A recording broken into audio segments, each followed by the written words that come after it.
Hi guys, welcome back to Irfan review. இந்த வீடியோவில் என்ன படத்தோட ரிவ்யூ பார்க்க வந்திருக்குன்னா, டிடி நெக்ஸ்ட் லெவல் இந்த படத்தோட ரிவ்யூ தான் பார்க்க வந்திருக்குன்னு சொன்னாங்க. யாரும் புதுசாக சேனல் வந்து சப்ஸ்கிரைப் பண்ணிக்கோங்க.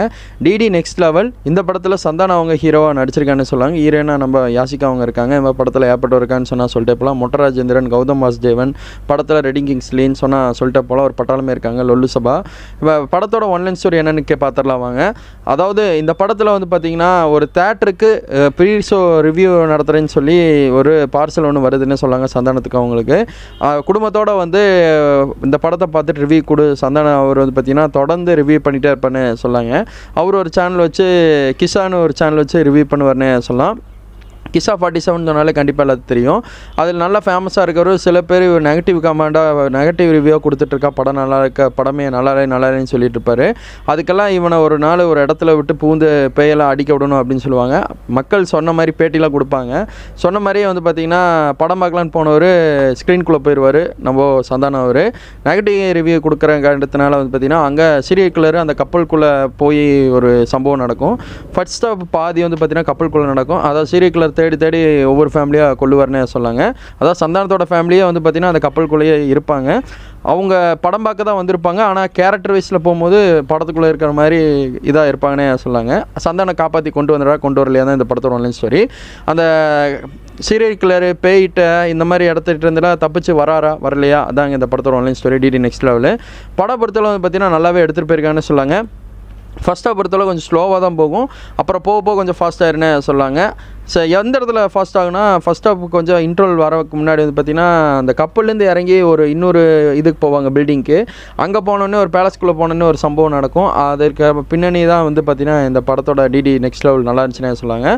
அதுக்கு முன்னாடி அந்த கப்பலுக்குள்ளே நடக்கிற ஒரு ஃபைட்டெல்லாம் வந்து பார்த்திங்கன்னா கொடூரமாக கொலை பண்ணுவான் சீரியல் கில்லரு.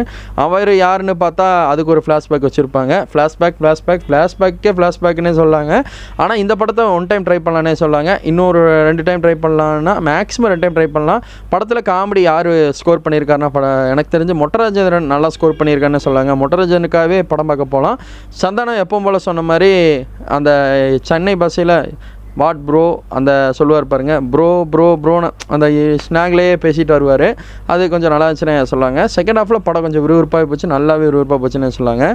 ஒரு சீரியல் கில்லர்கிட்ட மாட்டிட்டு கிளைமேக்ஸில் வந்து பார்த்திங்கன்னா போக மொட்ட ராஜேந்திரன் நிறையா ஸ்கோர் பண்ணிட்டே வருவான்னு. அவர் அடித்த காமெடியெல்லாம் வேறு லெவலில் இருக்கும். ஒரு புக்கை நிழல் ரவி அவரை பற்றி சொல்லி ஆகணும். நிழல் ரவி தான் புக்கை படிச்சுக்கிட்டே இருப்பார். அந்த ஃப்ளாஷ்பேக் ஹீரோயின் வந்து பார்த்திங்கன்னா அந்த வீட்டுக்குள்ளேயே மாட்டிக்குவாங்க, பேய் ஆவியாக மாட்டிக்குவாங்க. அந்த புக்கை படித்தா தான் வந்து இறந்த நிலையிலேருந்து எதிர்காலத்துக்கு போக முடியும், எதிர்காலத்துலேருந்து இதுவரை நடந்த காலத்துக்கு போக முடியும். அந்த மாதிரி புக்கை படிக்க சொல்லி நிழல் ரவிட்ட கொடுக்குறாங்க. ஆனால் அவர் மாஸ் பண்ணிகிட்டு இருக்காருன்னு சொல்லாங்க. அவரு காமெடி பயமாக பண்ணிகிட்டு இருக்காரு. புக்கு படிக்க நிப்பாட்டிட்டாருன்னா எந்த ஸ்பாட்டில் இருக்காரோ அதே ஸ்பாட்டுக்கு அந்த இருட்டாக வந்துடுவாங்கன்னே சொல்லாங்க. அவர் படிக்க ஆரம்பிச்சாருன்னா நடந்த இதில் பேக்ரவுண்டில் போயிட்டு ஹீரோயினை காப்பாற்றுற மாதிரி சந்தானம் ட்ரை பண்ணுவார். ஒரு தரமான ஒரு சம்பவம் நோக்கி தான் போனே சொல்லாங்க. எனக்கு இந்த படம் பொறுத்தவரை எப்படி இருந்துச்சுன்னு சொல்லி கேட்டிங்கன்னா ரொம்ப சூப்பராக இருந்துச்சுன்னே சொல்லாங்க. இந்த படத்தை மஸ்ட்டு எல்லாம் ட்ரை பண்ணி பாருங்கள். 2 டைம் ட்ரை பண்ணலாம். டிடி நெக்ஸ்ட் லெவல் கண்டிப்பாக ட்ரை பண்ணி பாருங்கள். நிழல் ரவி மாஸ் பண்ணிட்டார். லொல்லு சபா செம்ம மாசு. நிழல் ரவி கிட்ட புக்கு வரும். அப்போ சந்தானம் அங்கேருந்து தள்ளி விடுவார் சீரியல் கில்லர்ட்டேருந்து. பேயிட்டிருந்து இவங்க தள்ளி விட்டுருவாங்க சீரியல் கில்லர்ட்ட. சந்தானிட்ட போவோம். அங்கிட்டிருந்து மாற்றி வரும். வேறு லெவலில் மாஸ் பண்ணியிருப்பாங்க. அதே மாதிரி முட்டராஜேந்திரன் அவர் வந்து பார்த்திங்கன்னா கிளைமேக்ஸ் பொசிஷனில் டேய் குதிரா அப்படின்னா குதிச்ச இடத்துல போய் மறுபடியும் எங்கே குதிச்சாரோ அதே இடத்துக்கு போய் நிற்பார். அதெல்லாம் வந்து வேறு லெவலில் இருந்துச்சுன்னு சொல்லாங்க. மஸ்ட்டு ஒன் டைம் ட்ரை பண்ணலாங்க. இந்த படத்துக்கு நான் கொடுக்க ஸ்டார் 5 out of 3 ஸ்டார்னே கொடுக்கலாங்க. 3 ஸ்டார் கொடுக்கலாம். இது என்னோட ரிவ்யூ பிடிச்சா லைக் பண்ணுங்கள், ஷேர் பண்ணுங்கள், கமெண்ட் பண்ணுங்கள், ஃப்ரெண்ட்ஸுக்கு அதிகமாக ஷேர் பண்ணுங்கள். தேங்க்ஸ் ஃபார் வாட்சிங் டேஸ். Bye viewers.